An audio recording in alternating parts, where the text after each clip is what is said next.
Job avait de la révérence pour Dieu, alors il se soumettait à sa loi et ne disait rien d'immoral. Oui, C'est vrai. Il avait aussi des principes vis-à-vis de sa femme et de ses enfants. Cherchons ce passage des paroles de Dieu. D'accord. Bien sûr. Est-ce que c'est celui-ci? Oui, c'est ça exactement. Idéal pour le problème du nouveau. Bien. Échangeons sur celui-là. D'accord. Dieu soit loué. Cet échange m'a éclairé et je sais comment aider ce nouveau venu à résoudre son problème. Dieu soit Dieu loué. soit loué. Il se fait tard, nous devrions y aller. Oui, d'accord. Alors en route. D'accord.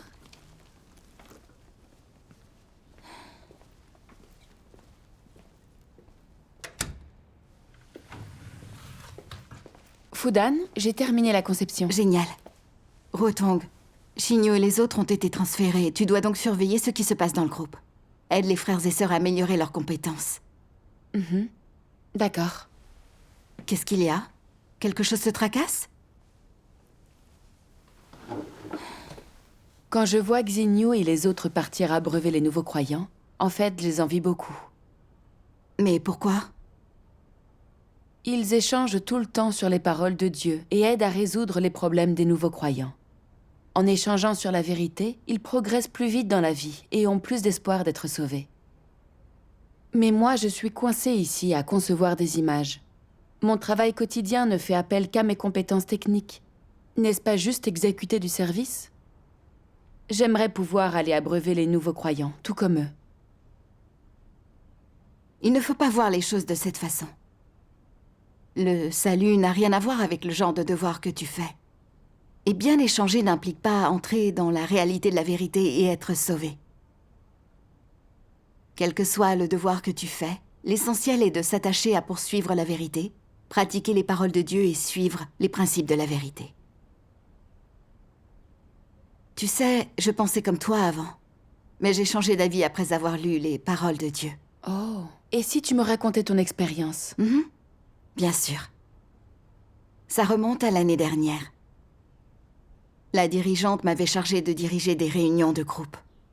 En pratiquant, j'en suis venue à comprendre certains principes. Et j'ai appris à discerner certains états des gens. Je trouvais que ce devoir m'aidait à apprendre des vérités et à faire de rapides progrès. Mais la diaconesse des affaires générales, suivie par la police, a dû rompre tout contact avec les autres. Alors la dirigeante m'a confié les affaires générales. À cette époque, les frères et sœurs se faisaient arrêter les uns après les autres. Il fallait s'occuper de beaucoup de choses. Comme du transport des livres, de la recherche de maisons d'accueil pour abriter les frères et sœurs. Je courais dans tous les sens presque tous les jours pour organiser tout ça. Au bout d'un moment, je me suis sentie morose et insatisfaite. Je me disais qu'en passant mon temps à courir dans tous les sens, je ne pouvais pas gagner la vérité. Serais-je sauvée si ça continuait comme ça? Je me suis opposée au travail de gestion des affaires générales. À plusieurs reprises, en déposant des affaires dans les maisons d'accueil, j'ai vu des frères et sœurs échanger lors de réunions. Je me sentais vraiment lésée. J'en voulais à la dirigeante. Pourquoi m'avait-elle chargée des affaires générales? Les autres échangeaient sur la vérité. Ils apprenaient tant et progressaient rapidement.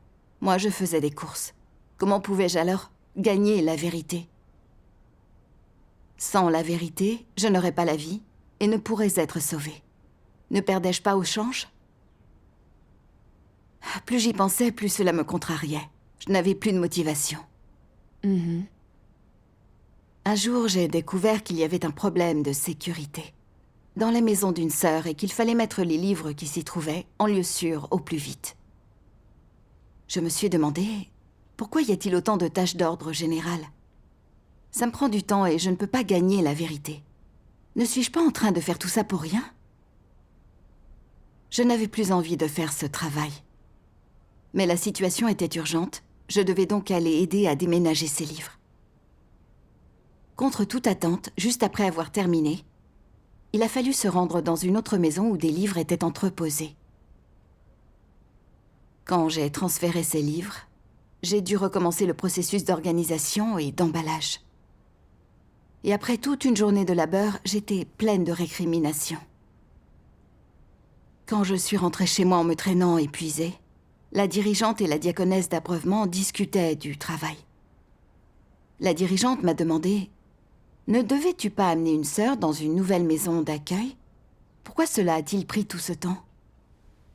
Le fait qu'elle dise ça m'a paru vraiment injuste. Elles échangeaient sur la vérité et les principes pendant que moi, je courais dans tous les sens dehors. Qu'avais-je à gagner en ne m'occupant que des affaires générales? Quoi que je fasse, ne finirais-je pas au mieux comme simple exécutante? Si je pouvais rester dedans à lire les paroles de Dieu, échanger avec tout le monde aux réunions et discuter du travail, ne serait-ce pas formidable? Je pourrais gagner la vérité et je serais donc sauvée à l'avenir. Plus j'y pensais, plus ça m'énervait. Et j'ai fini par être déprimée et complètement épuisée. Je n'arrêtais pas de ruminer. Pourquoi avais-je la charge des affaires générales? Dieu voulait-il que je sois une simple exécutante? N'allais-je pas être condamnée à faire des courses pour toujours? Qu'avais-je à y gagner? Le lendemain, j'ai dû m'occuper de nombreuses tâches d'ordre général et je n'ai pas pu retenir mes réclamations. La dirigeante a remarqué mon état et m'a rappelé de réfléchir sur moi-même et d'en tirer des leçons. Ça a été un déclic pour moi. Elle avait raison. Quand je m'occupais des affaires générales, je faisais le travail, mais à contre-cœur. J'étais mécontente, je voulais pouvoir choisir mon devoir. Je pensais même que Dieu était injuste envers moi. J'ai compris que mon état était dangereux. Je ne pouvais pas continuer ainsi. Je devais chercher la vérité et me repentir devant Dieu. Comment as-tu résolu l'état dans lequel tu te trouvais? J'ai lu ceci dans les paroles de Dieu. Dieu Tout-Puissant dit : les principes que tu dois comprendre et les vérités que tu dois mettre en pratique sont les mêmes, quel que soit le devoir que tu es en train d'accomplir. Que l'on te demande d'être un dirigeant ou un ouvrier, que tu prépares des plats en tant qu'hôte, que l'on te demande de t'occuper de certaines affaires extérieures ou encore de faire un travail physique, les principes de la vérité qui doivent être observés en accomplissant ces différents devoirs sont les mêmes, en ce sens qu'ils doivent être fondés sur la vérité et sur les paroles de Dieu. Nombreux sont ceux qui ne savent pas exactement ce que signifie être sauvés. Certains croient que plus leur croyance en Dieu est ancienne, plus ils ont de chances d'être sauvés. D'autres pensent que plus ils comprennent de doctrines spirituelles, plus ils ont de chances d'être sauvés, et d'autres encore pensent que les dirigeants et les ouvriers seront certainement sauvés. Tout cela ne relève que des notions et de l'imagination humaine. La clé, c'est que les gens doivent comprendre ce que signifie le salut. Être sauvé signifie avant tout être libéré du péché, libéré de l'influence de Satan, et se tourner vers Dieu et lui obéir avec sincérité. Que devez-vous posséder pour être libéré du péché et de l'influence de Satan? La vérité. Si les gens espèrent obtenir la vérité, ils doivent être équipés d'un grand nombre de paroles de Dieu.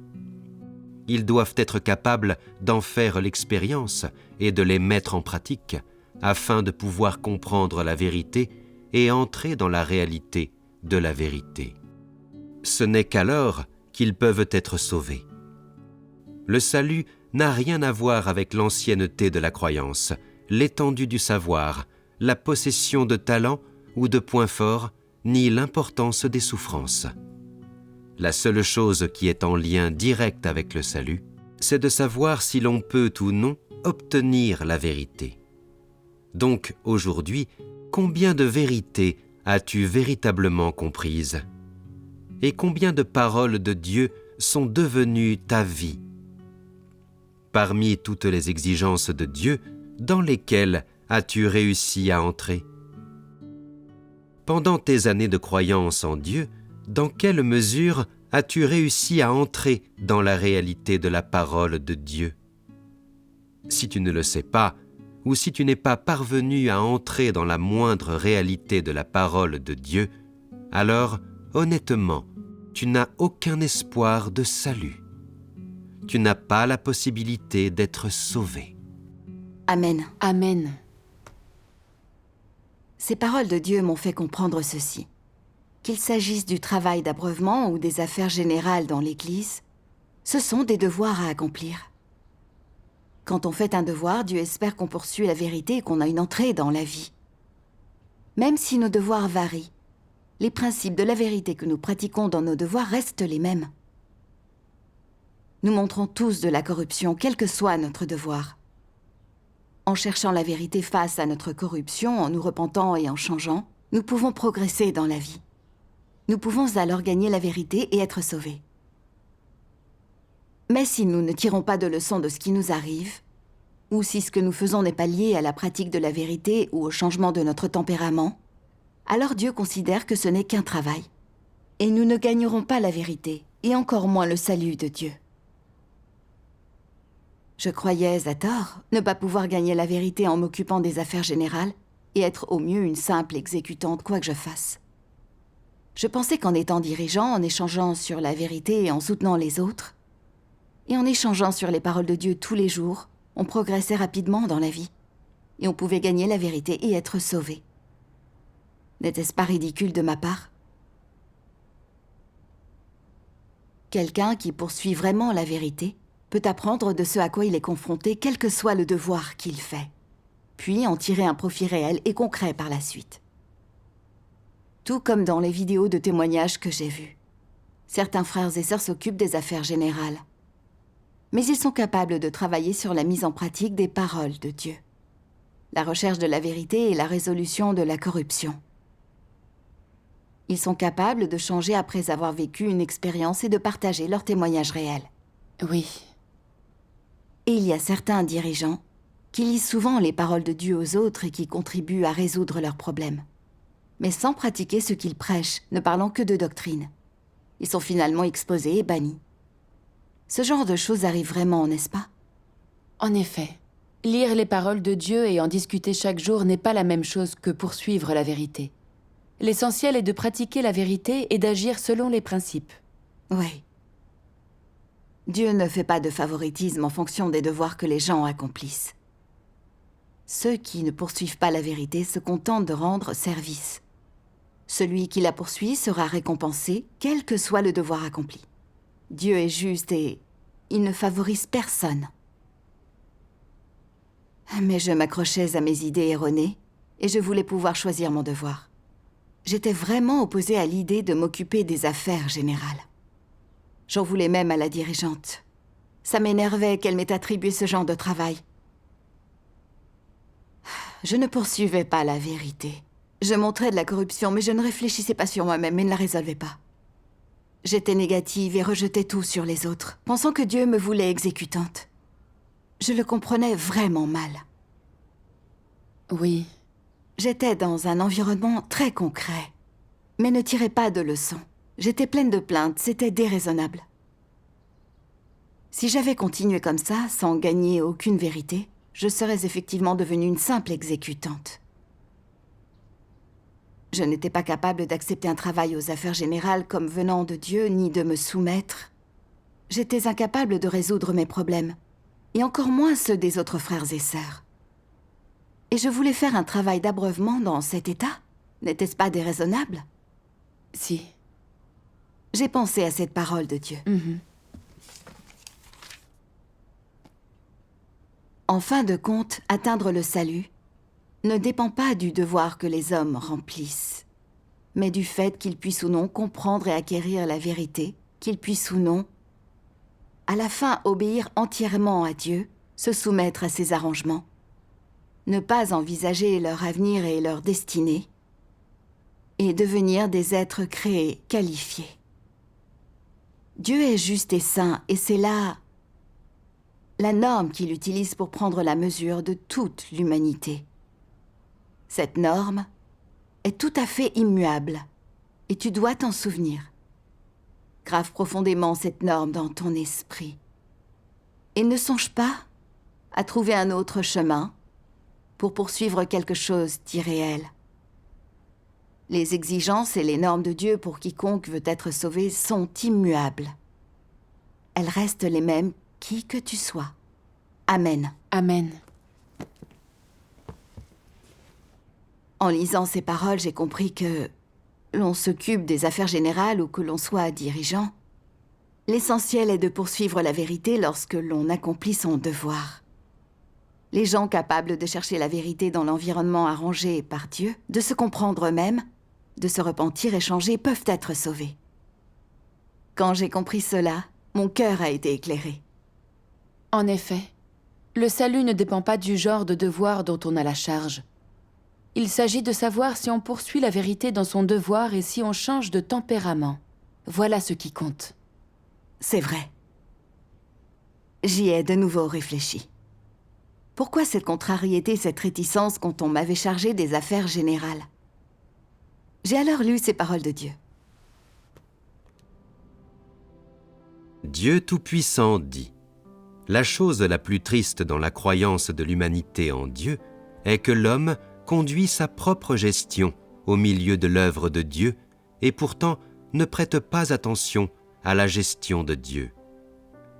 Le plus grand échec de l'homme réside dans la façon dont, tout en cherchant à se soumettre à Dieu et à l'adorer, l'homme construit sa propre destination idéale et complote la manière de recevoir la plus grande bénédiction et la meilleure destination.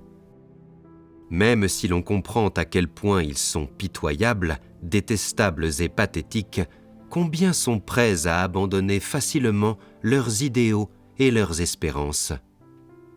Et qui est capable d'arrêter ses propres pas et d'arrêter de penser seulement à lui-même? Dieu a besoin de ceux qui coopéreront étroitement avec lui pour accomplir sa gestion. Il a besoin de ceux qui se soumettront à lui en consacrant entièrement leur esprit et leur corps à l'œuvre de sa gestion. Il n'a pas besoin de gens qui tendent la main pour le supplier chaque jour, et il a encore moins besoin de ceux qui donnent un peu, puis attendent d'être récompensés. Dieu méprise ceux qui font une contribution dérisoire et se reposent ensuite sur leur laurier. Il déteste ces personnes sans pitié qui ont du ressentiment vis-à-vis de l'œuvre de sa gestion et qui veulent seulement parler d'aller au ciel et de recevoir des bénédictions. Il a un dégoût encore plus grand pour ceux qui profitent de l'occasion offerte par l'œuvre qu'il réalise en sauvant l'humanité. C'est parce que ces gens ne se sont jamais souciés de ce que Dieu veut atteindre et acquérir à travers l'œuvre de sa gestion. Ils ne se préoccupent que de la manière d'utiliser l'occasion offerte par l'œuvre de Dieu pour obtenir des bénédictions.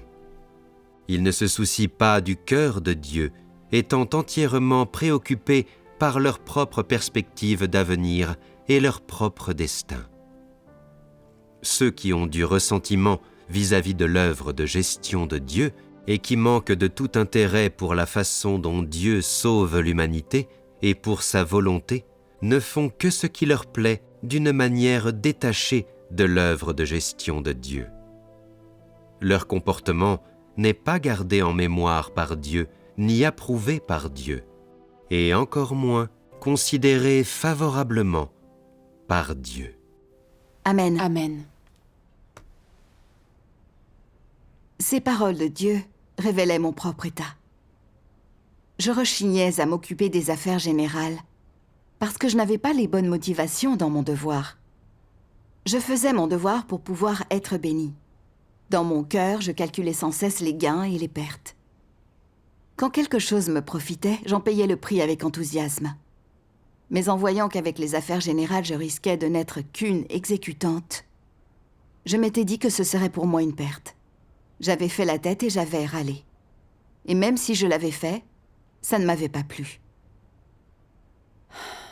Je vivais selon des philosophies sataniques, telles que chacun pour soi, Dieu pour tous, et ne levais jamais le petit doigt sans compensation. Les compensations passaient toujours en premier. Et même quand je me dépensais pour Dieu, j'étais en transaction avec lui. De bout en bout, je ne me demandais pas du tout comment bien faire mon devoir. Même dans ces conditions difficiles, ma première préoccupation n'était pas de protéger les frères, les sœurs et les biens de l'Église, ni de tous les mettre en lieu sûr au plus vite, mais de savoir si faire ce travail en valait la peine, si cela serait bénéfique à ma destination. J'ai vu à quel point Satan m'avait corrompu. J'étais égoïste, vile, sans conscience ni raison. J'étais vraiment sans cœur, je ne pensais qu'à moi. J'étais membre de l'Église et donc, quel que soit le projet qu'il fallait réaliser, j'aurais dû coopérer pour protéger les intérêts de l'Église. En effet. Mais j'étais centrée sur mes objectifs, quoi que je fasse. Je croyais que si je n'étais pas bénie après avoir travaillé aussi dur, je serais perdante. Je ne pensais qu'à la façon dont je pouvais être bénie et en sortir gagnante. Les faits m'ont montré que mes années d'efforts dans la foi n'avaient été motivées que par un désir d'obtenir des bénédictions. Sans cet échange, je n'aurais jamais vu que derrière ce comportement, il y avait un désir de bénédiction qui se cachait. Cela m'a rappelé cette parole de Dieu. Même les hommes qui témoignent de la bonté envers les autres reçoivent une récompense, mais Christ, qui a accompli une telle œuvre parmi vous, n'est pas aimé ni récompensé par l'homme, qui ne lui est pas obéissant non plus. N'est-ce pas accablant? Face à ces paroles de Dieu, j'ai éprouvé encore plus de regrets et de culpabilité. J'avais tant mangé et bu la parole de Dieu, tant profité de ses bénédictions, sans jamais penser à rendre son amour en faisant bien mon devoir. Je ne pensais qu'à ce qu'il y avait à prendre. Je m'adressais à Dieu pour obtenir des bénédictions. Je voulais qu'il me donne une bonne destination. Irascible, quand je n'obtenais pas ce que je voulais, je me plaignais du moindre devoir. Ma conscience et ma raison étaient devenues si insensibles. Cela blessait vraiment Dieu. En y pensant, je me suis sentie plus redevable et coupable. Je m'en voulais de mon manque de conscience et d'humanité. Plus tard, j'ai lu ces paroles de Dieu. Dans la maison de Dieu, chaque fois que l'on t'assigne quelque chose à faire, même s'il s'agit d'une tâche difficile ou fatigante, et que cela te plaise ou non, c'est ton devoir. Si tu peux considérer cela comme une commission et une responsabilité que Dieu t'a confiée, alors tu es concerné par son œuvre de salut de l'homme. Et si ce que tu fais et le devoir que tu accomplis sont pertinents pour l'œuvre de Dieu et le salut de l'homme, et que tu peux sérieusement et sincèrement accepter la commission que Dieu t'a donnée, comment te considérera-t-il? Il te considérera comme un membre de sa famille. Est-ce une bénédiction ou une malédiction? C'est une grande bénédiction. Amen. Amen. Ce passage m'a réellement émue. Tant que quelqu'un est prêt à faire un devoir, Dieu lui laissera une chance. Toutes les tâches dans l'Église sont importantes, même celles qui, a priori, semblent insignifiantes. Elles doivent toutes être acceptées et considérées comme votre devoir et responsabilité. Si vous poursuivez la vérité dans votre devoir et que vous faites celui-ci correctement, conformément à ce que Dieu demande, vous aurez une chance de salut. Si vous traitez votre devoir comme une transaction, un capital à échanger contre des bénédictions, ou un billet d'entrée dans le royaume de Dieu, vous n'entrerez jamais dans la vérité. Car vos vues sur la poursuite et le chemin que vous suivez sont fausses. Pouvoir faire un devoir et rendre service à l'œuvre de Dieu est l'élévation de Dieu et une immense bénédiction. Comment pouvais-je faire la difficile? J'aurais dû l'accepter de gré et me soumettre. C'est ce que j'aurais dû faire en tant qu'être créé. Mais je ne voyais pas les bénédictions qui m'entouraient, et je ne chérissais pas ma chance de poursuivre la vérité grâce à ce devoir. Je le traitais comme un dur labeur, comme une monnaie d'échange dans une transaction avec Dieu. De surcroît, je blâmais Dieu. J'étais très aveugle. Comprenant cela, j'ai accepté la gestion des affaires générales. J'étais sincèrement contente de faire correctement ce devoir. Désormais, je sais que, quel que soit le devoir, je dois chérir la chance que j'ai de le faire. Le plus concret et le plus important chaque jour, c'est de s'améliorer dans son devoir, ne serait-ce qu'un peu. C'est vrai. J'ai aussi lu ce passage. Puis-je le lire ? Bien sûr.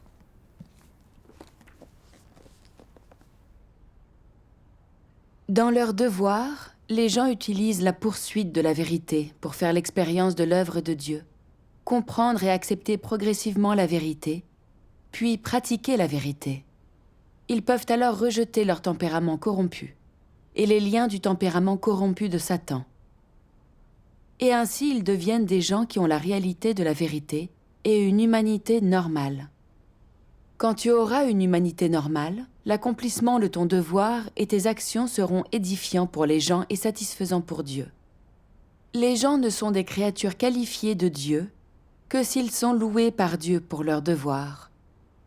Ainsi, concernant votre devoir, même si ce que vous dépensez et offrez sont les compétences, apprentissages et connaissances divers que vous avez acquis, c'est cela qui vous donne le vecteur par lequel vous pouvez comprendre la vérité dans votre devoir et savoir ce que c'est que d'accomplir son devoir, que de se présenter devant Dieu, que de se dépenser de tout son cœur pour Dieu, comment rejeter votre tempérament corrompu, comment renoncer à vous-même et ne pas être arrogant, comment obéir à la vérité et obéir à Dieu. Ce n'est qu'ainsi que vous pourrez obtenir le salut. Amen. Amen. Ces paroles m'ont appris que faire un devoir était le chemin à suivre pour changer son tempérament et gagner la vérité. Être béni ou en tirer des avantages n'a rien à voir. Quel que soit le devoir, poursuivre la vérité et se concentrer sur un changement de tempérament est le seul vrai chemin. Si je n'apprenais rien de la gestion des affaires générales, c'était parce que je ne cherchais pas la vérité et que je ne travaillais pas sur mon entrée dans la vie. Ça n'avait rien à voir avec le type de devoir. Je pensais que les affaires générales n'étaient qu'un dur labeur. Face à ma corruption, je ne voulais ni la résoudre ni chercher la vérité. J'étais apathique, je me laissais aller. Et même si je faisais le travail, je ne gagnais rien. Et mon tempérament ne changeait jamais. En continuant de la sorte, je n'aurais jamais pu être sauvée. En effet. Comprendre ça m'a donné un chemin de pratique. Qu'il s'agisse de gérer les affaires générales ou d'abreuver et de soutenir les frères et sœurs, je ne pouvais plus traiter tout cela comme de simples tâches. Je devais me concentrer sur la prière et chercher la vérité. Et je devais résoudre ma corruption en réfléchissant sur moi et en cherchant la vérité. Après avoir pratiqué ainsi, je me suis rapidement mieux comprise.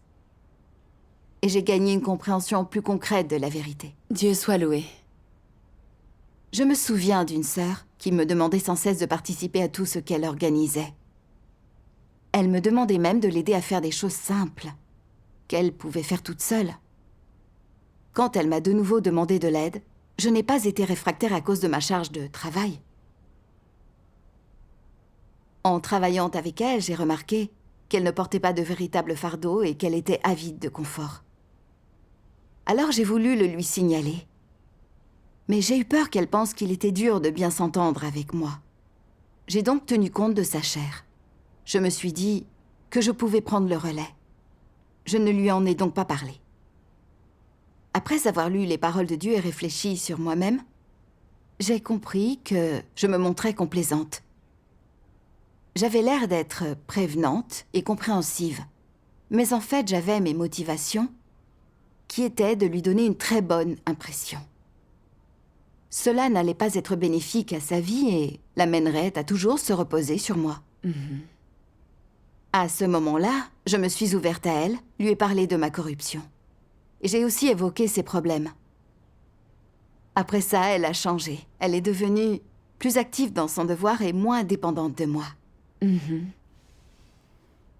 Ces expériences m'ont appris qu'on pouvait apprendre la vérité et entrer dans la vérité, quel que soit le genre de devoir qu'on faisait. Dieu ne fait de favoritisme avec personne. J'ai aussi compris que, quel que soit mon travail ou la situation à laquelle je suis confrontée, ce qui compte le plus, c'est de chercher la vérité et de la mettre en pratique. Oui, Dieu soit loué. Ton échange m'a donné un chemin à suivre.